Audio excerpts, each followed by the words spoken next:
Well, hello there. Welcome to the Obi Thorn Alliance. I'm Jacob. And I'm Luke. And in today's video, we are reviewing based on a true story. And if you like the sound of that, and also it's our first video of 2024. Happy New Year, everyone. Happy New Year. And stick around.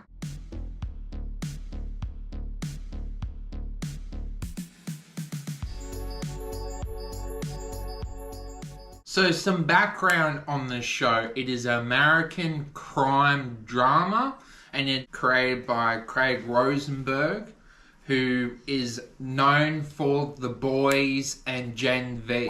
And the show is also renewed for a second season and you can stream it on Peacock as well.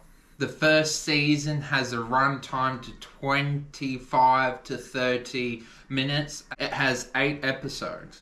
So the show follows Ava and Nathan Bartlett, who are a pregnant couple who are down on their luck and they seize an opportunity to make some money. Ava, being a true crime buff, starts to become suspicious that their new plumber may in fact be a serial killer, a famous serial killer that's been known to police for killing at least 6 women in the Los Angeles area.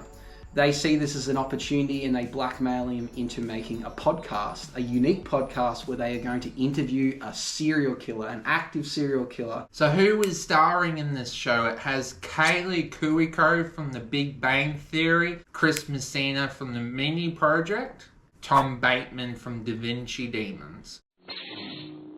So now we are doing the scoring for this show.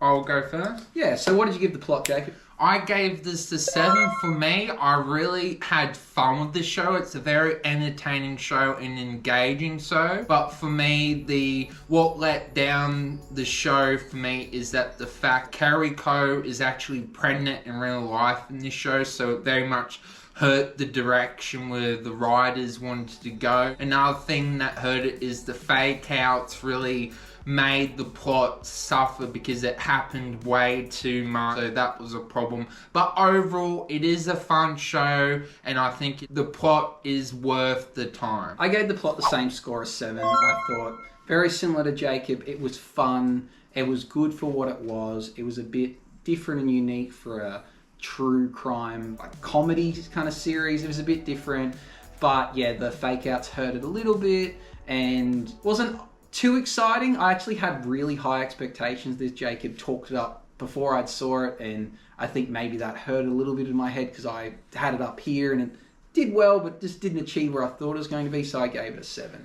So moving on to the acting, what'd you give the acting, Jacob? For me, it got a 7.5, and the standout for me is Matt Bateman, and for me, I really enjoyed his role playing the serial killer. I thought he definitely had the hardest role from the 3 main standouts, but for me, why it didn't get a high score is the other 2 actors felt like they were playing their normal roles, so can't give them a higher score, but the acting did their job. Yeah, I gave the acting an 8. Nothing too amazing. A drama series, like it's not career defining, but I agree. I think Tom Bateman was the standout for sure. I think he really nailed that serial killer and he was believable, so I really enjoyed that. So the presentation and the experience, what did you give that, Jacob? For me, this gets a 7, and what hurts it is the fake outs. It got very repetitive and it got to a point where they really used the fake outs very much too much.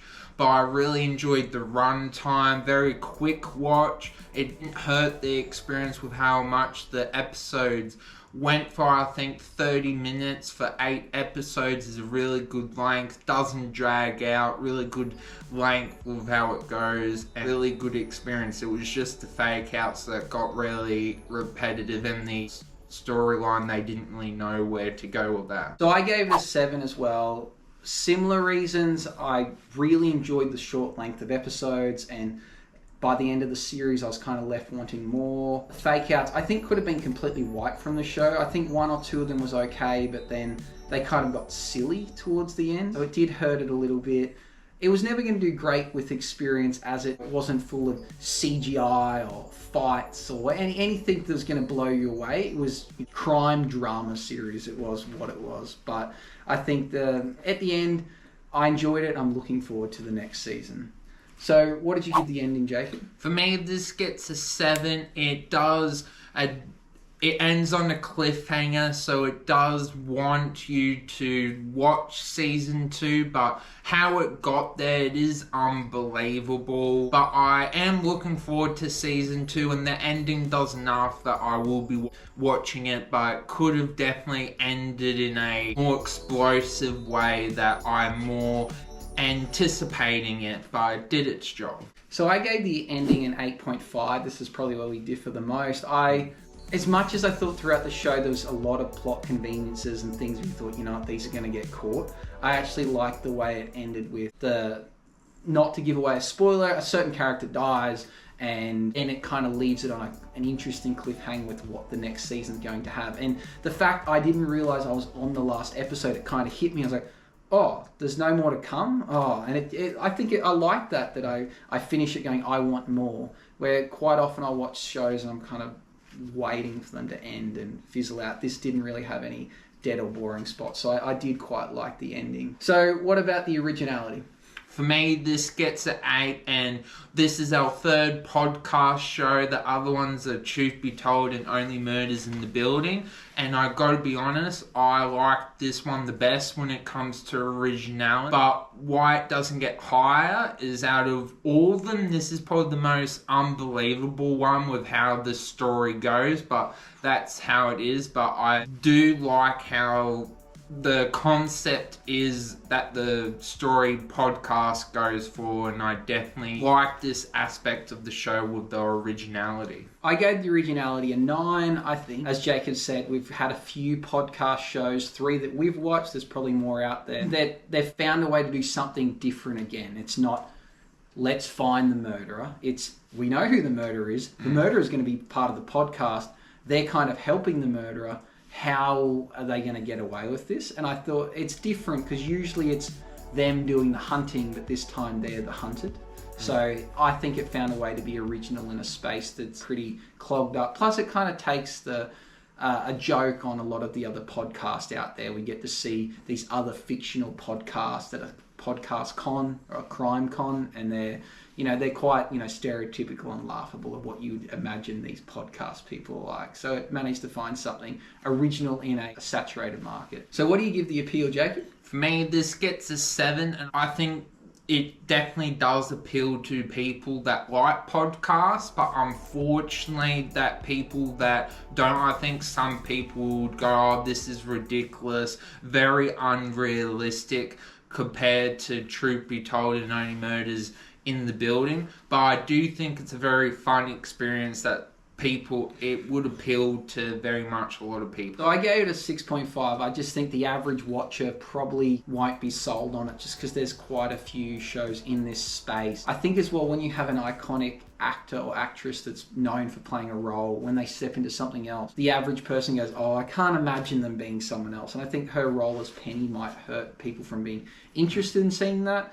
Plus, again, her other recent show she did, Flight Attendant, I thought was horrible, and that may have hurt other people's thoughts on seeing her in another role again.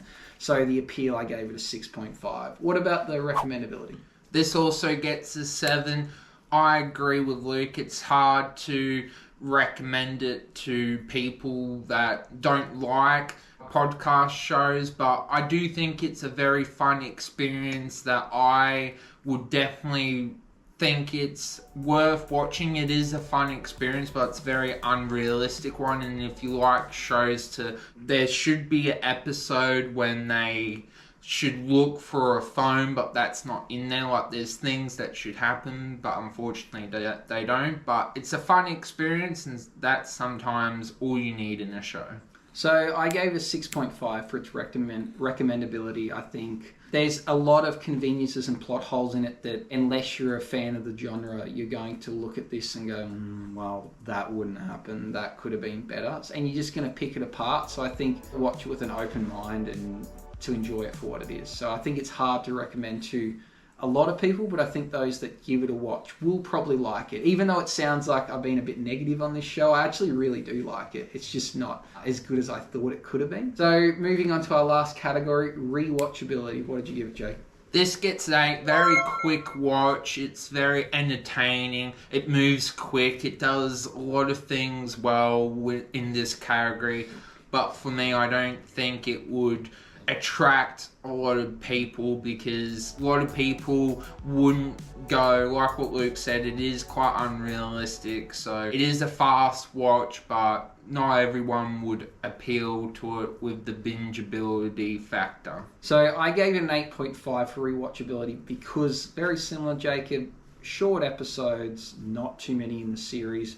I think when the next season is released, I'll rewatch the first one because it takes less than 4 hours to watch the whole season. So I think that makes it rewatchable. But I don't think it's rewatchable as in I need to go back and see what I missed, or wow, I got to see that again. It's more, well, that was so easy to watch, I'll watch it a second time, which is a different type of rewatchable. What was your total score, Jacob? Out of 100%, it gets a 73%. And when the critical mindset is that it's a fun, engaging, but it doesn't do everything right. But I am looking forward to season 2, and do I think it's worth watching to the casual fan? If you like podcast sort of shows, yes, but if not, it's probably not your sort of thing. And definitely watch it if you like podcast shows. I gave it slightly higher. Mine scored in at 76%, which Jacob did tell me that I was going to like this show a lot. And I liked it more than he did, so he wasn't wrong. It's just the score, I think, is about as good as you can get for a comedy. A comedy drama with horror. Like, it's not a masterpiece. It is what it is. And I think it's a fair score. Looking forward to season 2. I think if anyone's found this video because they're thinking about watching it, I think you should watch it. If you're at the point of considering watching it, or it's popped up on your streaming platform, give it a watch. You won't regret it. But, if you've got a backlog of shows to watch, it's probably not going to jump the queue anywhere. But if you're really looking for something new to watch, I think you'll watch it and there's something to take from it. So, looking forward to season 2. Indeed. As always, see you in the next video. Like and subscribe, share the video. And as always, you're awesome and keep being awesome, and see you in the next video. Bye-bye.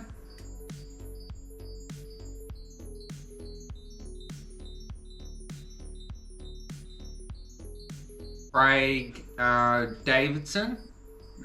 Craig Davidson, the singer.